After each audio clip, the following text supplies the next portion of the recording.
Hello friends, यह कहानी शुरू होती है माता पार्वती के पूर्व जन्म से। अपने पूर्व जन्म में माता पार्वती राजा दक्ष की पुत्री सती थी। उन्होंने भगवान शिव को अपने पति के रूप में चुना था। एक बार राजा दक्ष ने एक विशाल यज्ञ का आयोजन किया। उन्होंने भगवान शिव के प्रति अपने द्वेष के कारण उन्हें और माता सती को आमंत्रित नहीं किया। सती अपने पिता के घर बिना बुलाए पहुंच गई। वहां उन्होंने अपने पति शिव का भयंकर अपमान होते देखा। स्वामी का अपमान सहन न होने के कारण सती ने यज्ञ की पवित्र अग्नि में कूदकर अपने प्राण त्याग दिए। इस वियोग से दुखी होकर भगवान शिव गहरे वैराग्य में चले गए। उन्होंने अपनी आंखें बंद कर ली और हिमालय की गुफाओं में गहरी समाधि ले ली। कई युगों के बाद सती ने हिमालय राज और माता मैना के घर में पार्वती के रूप में जन्म लिया। पार्वती बचपन से ही अत्यंत सुंदर, कोमल और दिव्य गुणों से संपन्न थी। उनके मन में अनजाने ही भगवान शिव के प्रति एक गहरा खिंचाव था। जब पार्वती विवाह योग्य हुई तो देवर्षि नारद हिमालय राज के महल में पधारे। राजा हिमालय ने अपनी पुत्री का हाथ नारद जी को दिखाते हुए उनके भविष्य के बारे में पूछा। नारद जी ने ध्यान लगाकर कहा, हे राजन, आपकी पुत्री साक्षात जगत जननी है। इसके भाग्य में एक ऐसा वर लिखा है जो जटाधारी है, अकिंचन है, जिसके न माता पिता है और जो शमशान में निवास करता है। वह कोई और नहीं, स्वयं देवों के देव महादेव है। यदि पार्वती तपस्या करे तो शिव को पति के रूप में पा सकती है। इधर तारकासुर नाम के एक शक्तिशाली राक्षस ने स्वर्ग पर कब्जा कर रखा था। उसे ब्रह्मा जी से वरदान मिला था कि उसका वध केवल शिव के पुत्र के हाथों ही हो सकता है।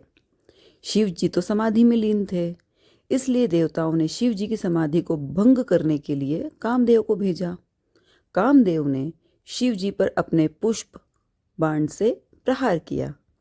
जैसे ही शिव जी की समाधि टूटी, उन्हें बहुत क्रोध आया। उन्होंने अपना तीसरा नेत्र खोल दिया। उस दिव्य अग्नि से कामदेव क्षण भर में भस्म हो गए।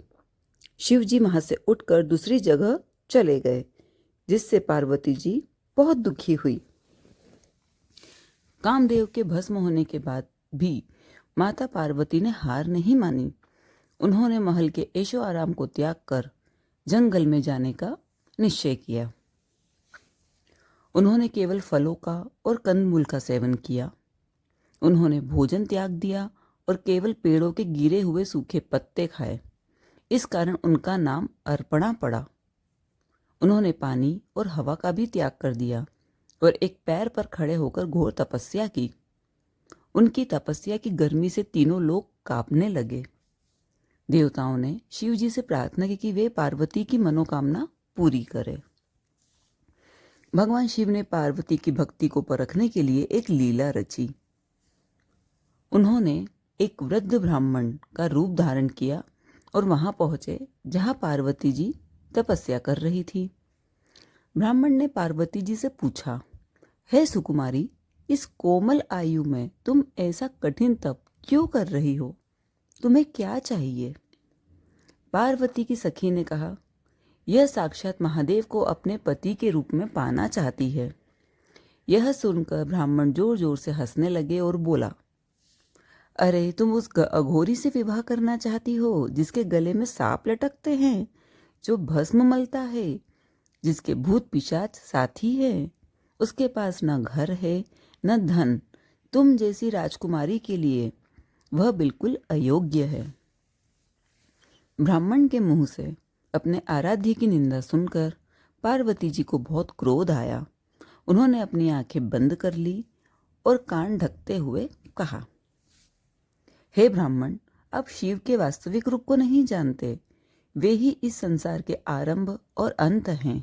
यदि मेरे भाग्य में दुख लिखा है तो मैं उसे स्वीकार करूंगी, लेकिन अपने प्राण त्याग दूंगी, पर शिव के अलावा किसी और से विवाह नहीं करूंगी।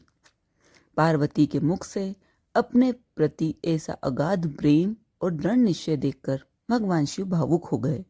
वे तुरंत अपने वास्तविक और दिव्य रूप में प्रकट हो गए। उन्होंने मंद मंद मुस्कुराते हुए कहा, हे पार्वती, मैं तुम्हारी परीक्षा ले रहा था। आज से मैं तुम्हारे तप के कारण तुम्हारा दास हो गया हूँ। राजा हिमालय के महल में विवाह की तैयारियां शुरू हो गई। शिव जी की बारात अनोखी थी। उसमें देवता, गंधर्व, ऋषि मुनि तो थे ही, साथ ही भूत, प्रेत, पिशाच और शाकनी भी नाचते गाते चल रहे थे। शिव जी खुद बैल पर सवार थे। उनके शरीर पर भस्म थी और गले में मुंडमाला थी। जब ये अनोखी बारात महल पहुंची तो माता मैना शिव जी का यह रूप देखकर डर गई और उन्होंने अपनी पुत्री का हाथ देने से मना कर दिया। तब माता पार्वती ने शिव जी से अपने दिव्य और मनमोहक रूप में आने की प्रार्थना की।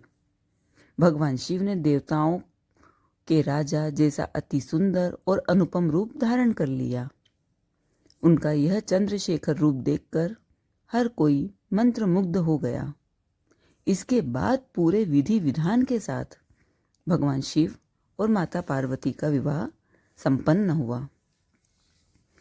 यह कथा हमें सिखाती है कि यदि हमारा संकल्प सच्चा हो और मन में अटूट विश्वास हो तो हम संसार की सबसे कठिन परिस्थिति को भी पार कर सकते हैं।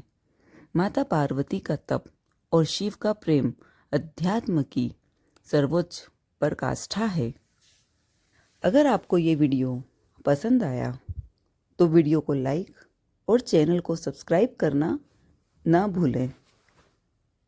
वीडियो के कमेंट में ओम नमः शिवाय, हर हर महादेव, आदि शक्ति जैसे कमेंट ज़रूर करें। इस वीडियो को अपने दोस्तों और परिवार के साथ शेयर करना ना भूलें। Thank you so much.